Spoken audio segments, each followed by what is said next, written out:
Saludos amigos. De nuevo tenemos que abordar la situación de base, esa que nunca se aborda, que nunca se trata adecuadamente, debido a que no hay un auténtico análisis profundo, el cual es absolutamente necesario para entender el tiempo en el que vivimos.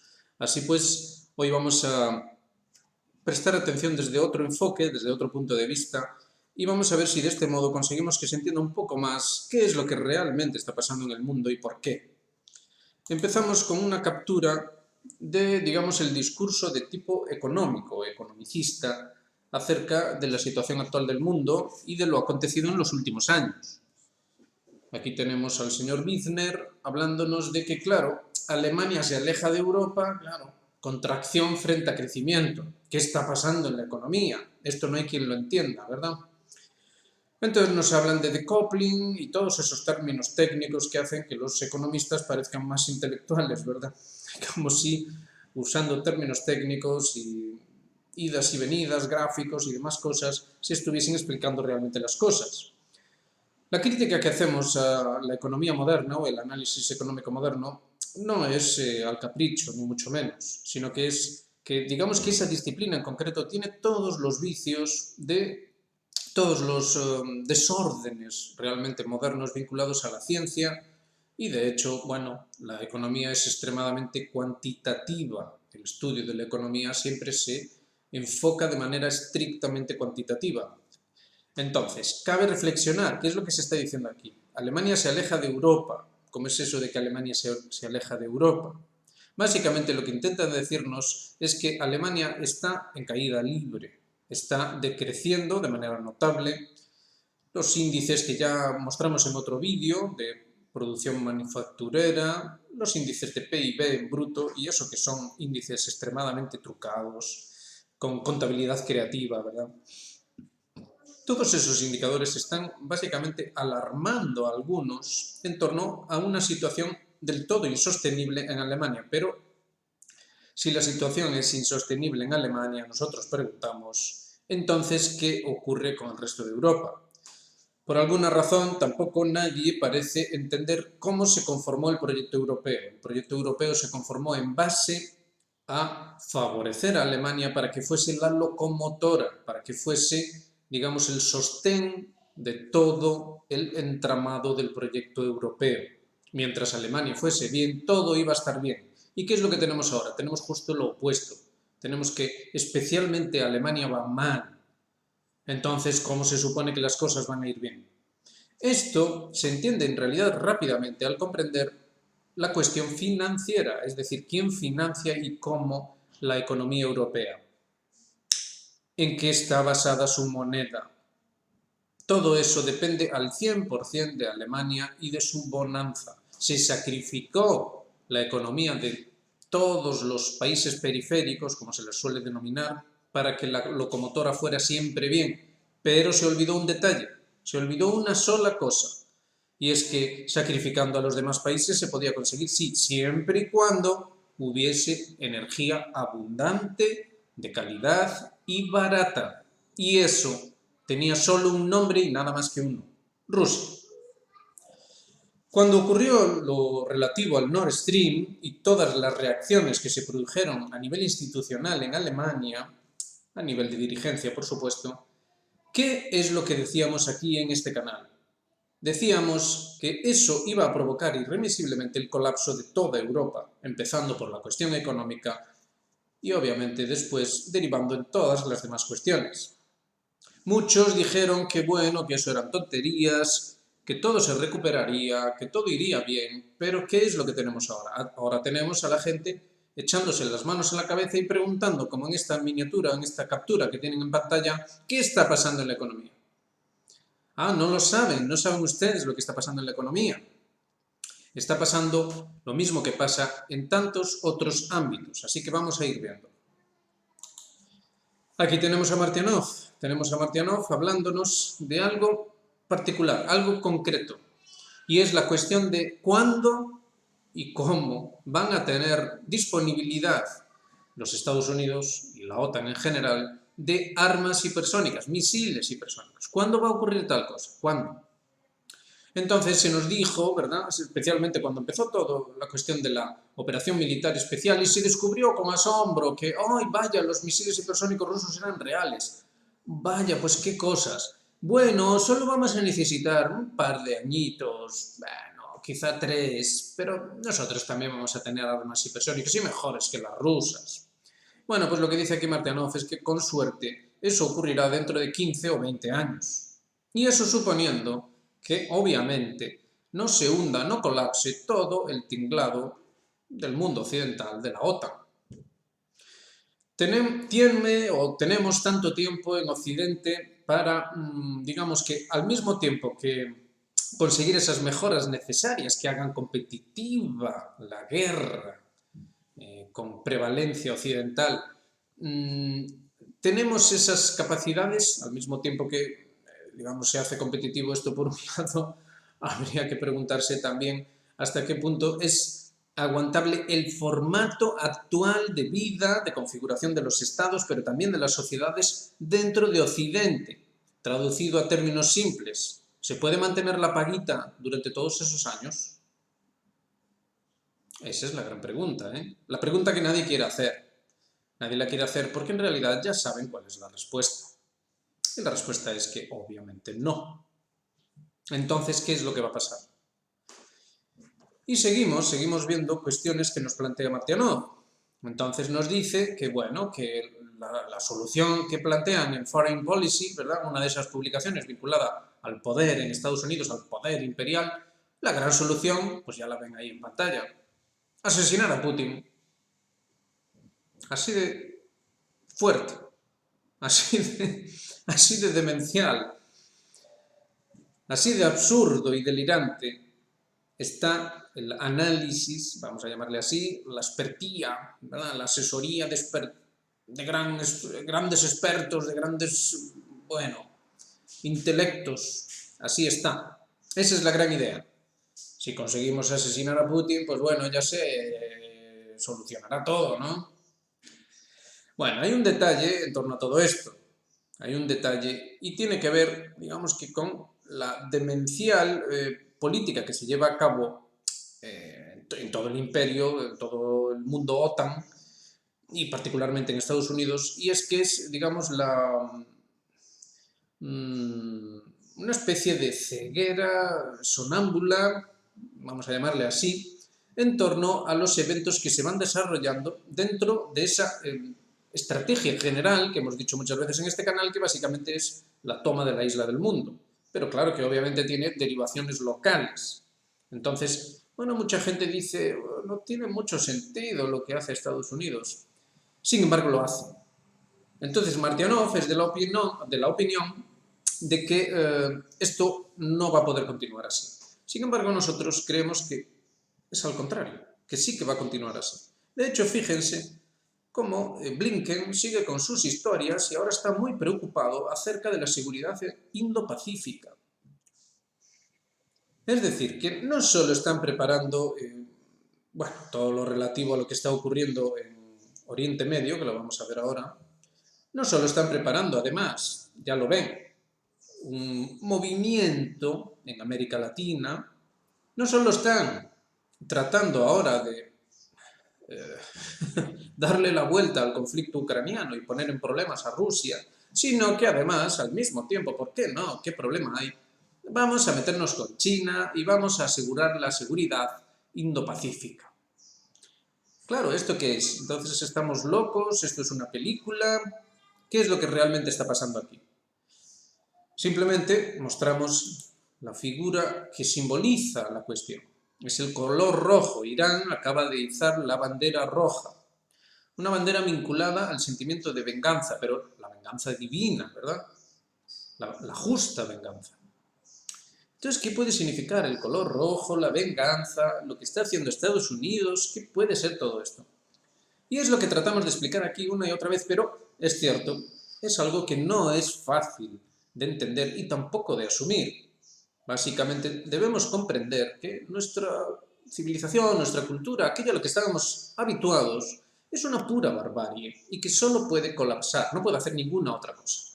Ahora bien, no colapsa, digamos que por las buenas o de forma amable, sino que colapsa, digamos que tratando de arrastrar, de llevarse consigo todo lo que sea posible. Digamos que es como una ansia de acaparar la existencia, la realidad misma. Es como si no se puede vivir como digo yo, pues entonces que no viva nadie. Básicamente es así.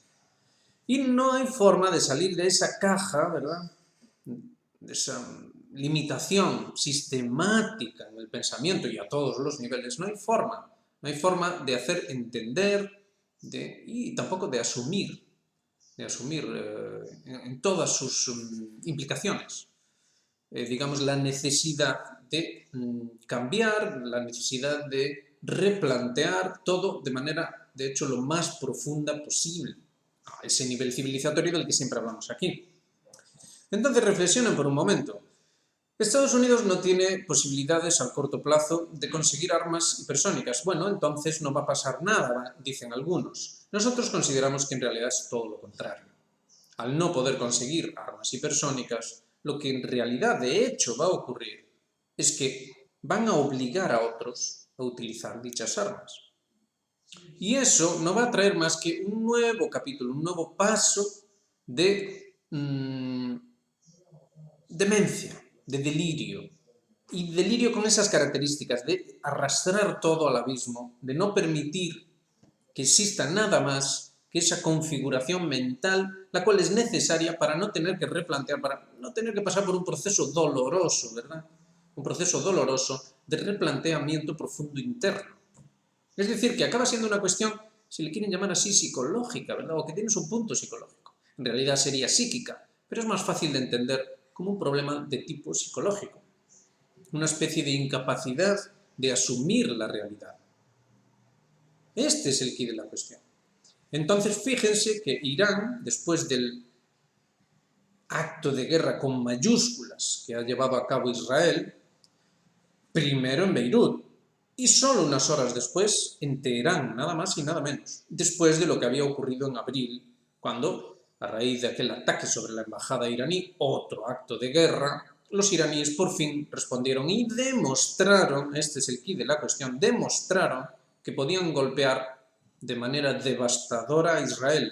No lo hicieron porque lo que pretendían hacer era simplemente un aviso. Pero ¿qué opción les han dejado a Irán ahora? Esa es nuestra pregunta. Después de aquello, ¿puede ahora Irán repetir aquello? Obviamente no. ¿Puede Irán no hacer nada sin más? Muchísimo menos.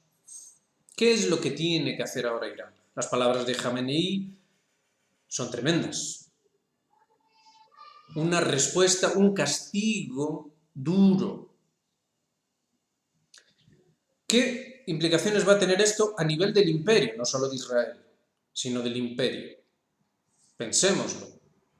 Esto va a arrastrar, tal y como advertía el coronel Douglas MacGregor, que anunciamos aquí, de hecho, lo cubrimos aquí en este canal hace unos días. ¿Qué decía MacGregor? Decía, mucho cuidado porque tratan de arrastrarnos, y lo decía, cuando Netanyahu aún estaba allí, tratan de arrastrarnos a una guerra contra Irán. ¿Qué advertimos aquí del señor Blinken, que ahora se hace el tonto? Y dice que no sabía nada de que los israelíes iban a hacer semejante ataque en Teherán. ¿Pero qué decía hace solo unos días? Decía que en 2 semanas Irán tendría armas nucleares y que eso no se iba a permitir. ¿Se dan cuenta? No es una cuestión de que la guerra mundial vaya a ocurrir porque lo digamos nosotros, no precisamente. Nosotros nos limitamos a hacer un análisis serio y responsable, el cual arroja, por desgracia, la conclusión de que la guerra mundial es absoluta y totalmente inevitable. Porque ahora Irán obviamente va a tener que responder de manera muy expeditiva. Esto, desde luego, va a tener consecuencias muy graves a nivel de Israel, sí, pero a nivel de Estados Unidos también. ¿Qué va a hacer? ¿Cómo va a reaccionar ese Estados Unidos que actualmente tiene un auténtico vacío de poder? Al menos de poder visible, entiendas. Y que eventualmente podría, digamos, pavimentar el acceso a Donald Trump siempre y cuando tuviese características que garantizasen que el edificio permaneciese intacto. ¿Qué es lo que van a poder hacer? obviamente van a tener que seguir buscando y buscando y buscando la guerra, la confrontación, lo que tienen en pantalla. Y entonces aquí es donde la cuestión sencillamente se vuelve irracional.